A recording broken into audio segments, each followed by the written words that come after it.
Fort Mitchell man gets 10 years in prison on child porn charges. Tucson man was ordered to serve 90 years in prison after pleading guilty to producing child pornography. 엠번방을 운영한 신모 씨에게 징역 1년이 선고.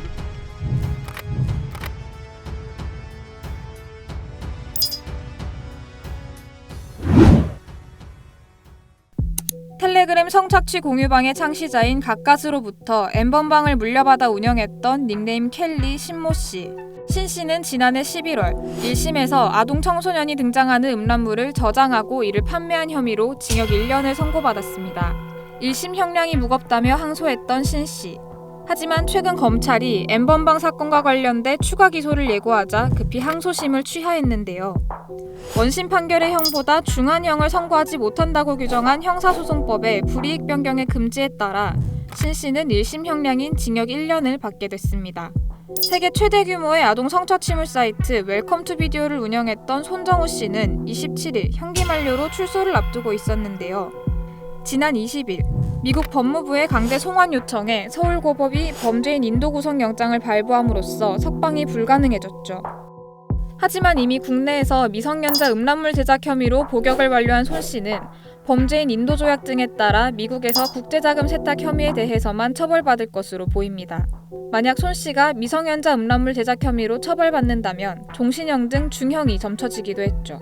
미국에서는 아동 청소년이 등장한 음란물을 판매 또는 배포할 경우 5년 이상 20년 이하의 징역에 처하도록 하는데요. 단순 소지 및 시청 목적으로 접근해도 10년 이하 징역 또는 벌금에 처할 수 있습니다. 실제로 웰컴 투 비디오 사이트에서 아동 음란물을 다운로드한 니콜라스 스탠걸은 징역 15년형을 받았습니다. 1회 접속, 1회 시청한 리처드 그레코프스키는 징역 70개월 보호관찰 10년을 선고받았죠. 이에 비해 한국은 아동 청소년 음란물죄의 처벌 수위가 약한데요.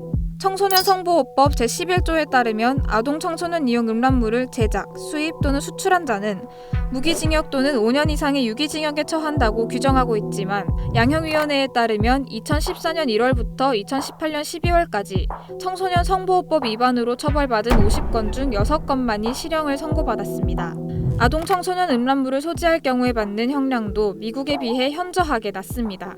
전문가들은 디지털 성범죄에 대한 양형 기준이 존재하지 않기 때문이라고 지적했습니다. 양형 기준이란 법관이 형을 정할 때 참고할 수 있는 기준으로 관련 범죄에 대해 양형 기준이 없을 경우 판사의 재량에 따라 형을 선고하게 됩니다. 양형 기준이 없더라도 법정형은 이미 충분히 높게 설정되어 있는데 수사기관이나 판사, 재판부의 아동 청소년 대상 음란물에 대한 위법성에 대한 인식이라든지 심각성에 대한 인식이 좀 부족했던 게 지금까지 낮은 형이 선고되지 않았나 싶어요. 최근 엠번방 사건으로 디지털 성범죄에 대한 국민들의 분노가 거세지자 대법원 양형위원회는 판례보다 높은 양형 기준을 설정하기로 했는데요. 지난 23일에는 정부와 더불어민주당이 나서 디지털 성범죄 처벌을 강화하기로 했습니다.